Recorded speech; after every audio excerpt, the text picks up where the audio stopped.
પત્રકાંડ મામલે પાયલ ગોટીનો જેલમાંથી છુટકારો થયો છે। આ સાથે જ તેણે પોલીસે માર માર્યાના આક્ષેપ કર્યા।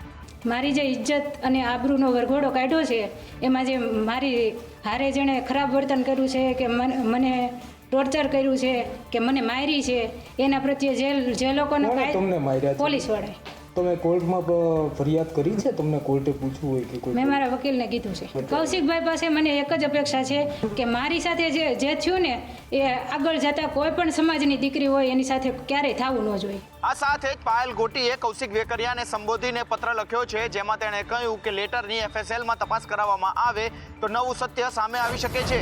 પાટણના એક સામાજિક કાર્યક્રમમાં ઉદ્યોગપતિ કરશન પટેલે પાટીદાર આંદોલનને વખોડ્યું। તેઓએ કહ્યું કે પાટીદાર આંદોલનથી સમાજને કશું જ નથી મળ્યું। હવે આપણે ત્યાં અનામત આંદોલન થયું, ખ્યાલ હોય તો પાટીદારો જ કરનારા હતા, એમાં શું મળ્યું? કશું નહીં। આપણા યુવાનો શહીદ થયા અને જેમણે આંદોલન કર્યું હતું એમણે એમનો રાજકીય રોટલો શેકી ખાધો। એટલું જ નહીં, પાટીદારની છોકરી અને એ બી લેવા પાટીદારની છોકરી CM તરીકે હતી, એને જવું પડ્યું। તો ખરેખર આ આંદોલન અનામતનું હતું કે કોઈને કાઢવાનું હતું? અને પટેલોને જ કાઢે એવું તો શક્ય નથી। એટલે આ એક સંશોધનનો વિષય છે। આ સાથે જ તેઓએ કહ્યું કે આંદોલન કરનારાઓએ રાજકીય રોટલા શેક્યા છે। આ સાથે જ તેઓએ સવાલ પણ કર્યો કે આ આંદોલન અનામત માટેનું હતું કે કોઈને કાઢવા માટેનું। જૂનાગઢના સત્તાધારમાં વિવાદમાં નવો ઘટસ્ફોટ થયો છે। નીતિન ચાવડા અને વસંત ચાવડાની ઓડિયો ક્લિપ વાયરલ થઈ, જેમાં નરેન્દ્ર સોલંકી પડદા પાછળ હોવાની વાતચીતમાં ઉલ્લેખ થયો છે। બોલો નીતિનભાઈ, ઓલો મિલનનો નંબર બંધ થઈ ગયો છે, કેમ થયું છે? કાલે 8:45 વાગે સવારમાં મારી યારે વાત થઈ હતી તો કઈ ફોનમાં લઈ લીધો હોય એવું કઈ શંકા છે? એટલે એમાં એવું જ હું વિચારું છું, કેમ કે સવારે 8:45 જ્યારે મારી યારે વાત થઈ ને કાલે, ત્યારે એ હડમતિયા હતો। કાલે એક વિડીયો ને મોકલ્યો તો, બીજો કોક હતો તમારો ને બીજા કોક ને મોકલ્યો હતો, એમાં કોઈ પત્રકાર છે ટીવી વાળો, મેં પૂરું જોયું નથી। મને તો તમારો તો રસ હોય, કારણ કે મને છે ને આ બધી માહિતી નરેન્દ્ર બાપુ સોલંકી અને ગોવિંદ બાપુ આપે છે, અને પરફેક્ટ માહિતી છે બધી। એને કીધું પડદા પાછળ જઈ જરૂર પડશે તો વસંતભાઈ ભેગા થઈ જશે, ચિંતા ન કરતા।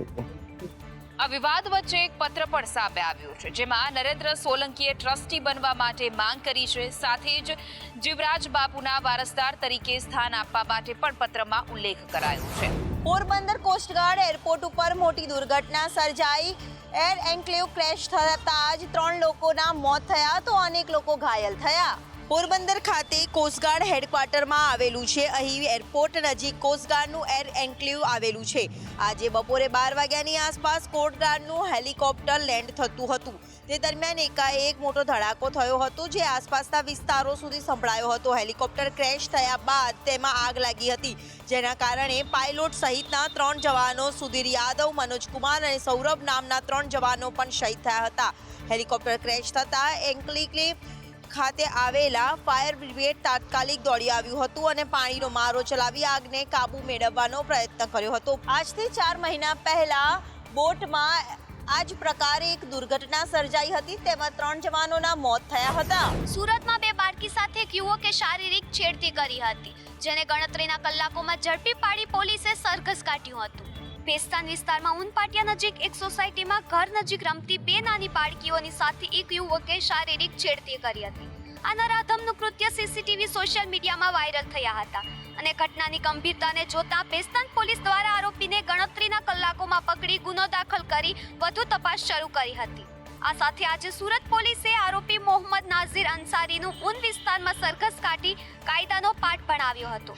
આરોપીએ જે વિસ્તારમાં બાળકીઓની શારીરિક છેડતી કરી હતી તે વિસ્તારમાં લઈ જઈ પેસ્તાન પોલીસ દ્વારા પંચનામું કરાવવામાં આવ્યું હતું।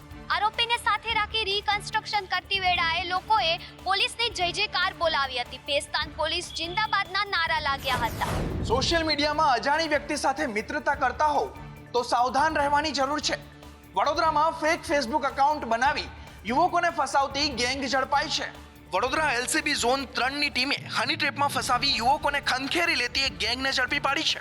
આ ગેંગની જાળમાં આણંદનો એક જમીન દલાલ ફસાયો હતો, જેને એક યુવતી સહિત 5 શખ્સોએ હની ટ્રેપમાં ફસાવી 1.5 લાખ રૂપિયા પડાવી લીધા હતા અને વધુ રૂપિયાની માંગણી કરતા જમીન દલાલ આત્મહત્યાનો વિચાર કરવા લાગ્યો હતો. વડોદરા પોલીસે ઝડપી પાડેલી ગેંગમાં એક યુવતી સહિત 5 લોકો છે, જેઓ ભૂતકાળમાં પણ હની ટ્રેપના કેસમાં સંડોવાઈ ચૂક્યા છે અને આ ગુનો આચર્યા બાદ પણ નવા શિકારની શોધમાં હોવાનું સામે આવ્યું છે. ટૂંકમાં કહીએ તો જાણે આ ગેંગે હની ટ્રેપને જ પોતાનો ધંધો બનાવી નાખ્યો હોય અને લોકોને ફસાવી પૈસા પડાવતા હતા. અમદાવાદ મ્યુનિસિપલ કમિશનરે અધિકારીઓ પર નારાજગી વ્યક્ત કરી છે. રોડ રસ્તાની કામગીરીને લઈને નારાજગી વ્યક્ત કરી છે. કમિશનર રિવ્યુ મિટિંગમાં રોડ અંગેની કામગીરીની ચર્ચા ચાલી રહી હતી. તે દરમિયાન રોડની કામગીરી શરૂ કરવા અંગેનો વર્ક ઓર્ડર આપ્યા વિના જ કામગીરી મૌખિક સૂચનાથી ચાલુ કરી દેવામાં આવતી હોવાનું સામે આવ્યું હતું. મ્યુનિસિપલ કમિશનરની રિવ્યુ બેઠક દરમિયાન વિજિલન્સ વિભાગના અધિકારીઓએ રોડની કામગીરીમાં ઇજનેર વિભાગના અધિકારીઓ દ્વારા ચલાવવામાં આવતી લાલિયાવાડીને લઈને ખુલાસો કરવામાં આવતા મ્યુનિસિપલ કમિશનર નારાજ થયા હતા. જેમાં કમિશનરે જણાવ્યું હતું કે આ બધું કેવી રીતે ચાલે છે. જો તમે વર્ક ઓર્ડર ના આપો તો 60 દિવસ તેની સમય મર્યાદા કેવી રીતે નક્કી થાય છે. રિવ્યુ મિટિંગમાં અલગ અલગ વોર્ડના અલગ અલગ પ્રશ્નો સામે આવ્યા હતા, જેને લઈને કમિશનરે નારાજગી વ્યક્ત કરી છે. વડોદરાની વિશ્વવિખ્યાત મહારાજા સયાજીરાવ ગાયકવાડ યુનિવર્સિટી અવારનવાર વિવાદમાં આવતી હોય છે. આ વખતે MS યુનિવર્સિટીમાં 24 કલાક સિક્યુરિટીની વાતો વચ્ચે કંઈક આ પ્રકારના દ્રશ્યો સામે આવ્યા છે. ગત મોડી રાત્રિના અજાણ્યો શખ્સ યુનિવર્સિટીની દિવાલ ઉપર ચડી ગયો હતો. દાંડિયા બજાર ફાયર વિભાગને આ અંગેની જાણ કરવામાં આવી હતી. ઉપર રહેલા વ્યક્તિને ફાયર વિભાગને હંફાવી દીધા હતા. આ અજાણ્યા શખ્સનું રેસ્ક્યુ માટે ગયેલા ફાયર વિભાગના જવાનો ઉપર બારીના કાચ તોડીને ફેંકવામાં આવ્યા હતા. તેના જવાબમાં ફાયર વિભાગે પાણીનો મારો પણ ચલાવ્યો હતો. 2 કલાકની ભારે જહેમત બાદ આ શખ્સને ત્યાંથી ઉતારીને સયાજીગંજ પોલીસને સોંપવામાં આવ્યો હતો. ત્યારે યુનિવર્સિટીની અંદર અડધી રાત્રે આ પ્રકારે દિવાલ ઉપર ચડી જાય તે કેવું કહી શકાય. આ પહેલા પણ યુનિવર્સિટીની અંદરથી ચંદનના ઝાડની ચોરી થઈ હતી. રાજકોટમાં સમૂહ લગ્નના લાભાર્થે ડાયરાનું આયોજન કરવામાં આવ્યું હતું, જેમાં ભાજપ પ્રદેશ ઉપાધ્યક્ષ પર ડોલર અને પાઉન્ડનો વરસાદ થયો હતો. વિડીયોમાં સ્પષ્ટ જોઈ શકાય છે કે વિજય વાંક સહિત વિવિધ આગેવાનો દ્વારા ભરત બોગરાનું પાઘડી પહેરાવી સન્માન કરવામાં આવ્યું. ત્યારબાદ ભરત બોગરા પર રૂપિયાની સાથે ડોલર અને પાઉન્ડ સહિત વિવિધ ચલણી નોટોનો વરસાદ કરવામાં આવ્યો, જેના કારણે ભરત બોગરાની આસપાસ વિવિધ ચલણી નોટોની એક ચાદર પથરાઈ ગઈ હોય તેવું લાગ્યું. આ તમામ રકમ યુનિટી ફાઉન્ડેશન દ્વારા કરવામાં આવતા સેવા કાર્યો માટે વાપરવામાં આવનાર હોવાનું જણાવાયું છે. યુનિટી ફાઉન્ડેશન દ્વારા આયોજિત આ લોક ડાયરામાં મુખ્યમંત્રી ભૂપેન્દ્ર પટેલ અને ગૃહ રાજ્યમંત્રી હર્ષ સંઘવી સહિત સ્થાનિક ભાજપના આગેવાનો પણ હાજર રહ્યા હતા. તો યોજાયેલા સમૂહ લગ્નમાં દીકરીઓને કરિયાવર આપવા અને સાથે જ આશીર્વાદ આપવા માટે મુખ્યમંત્રી ભૂપેન્દ્ર પટેલ પણ હાજર રહ્યા હતા.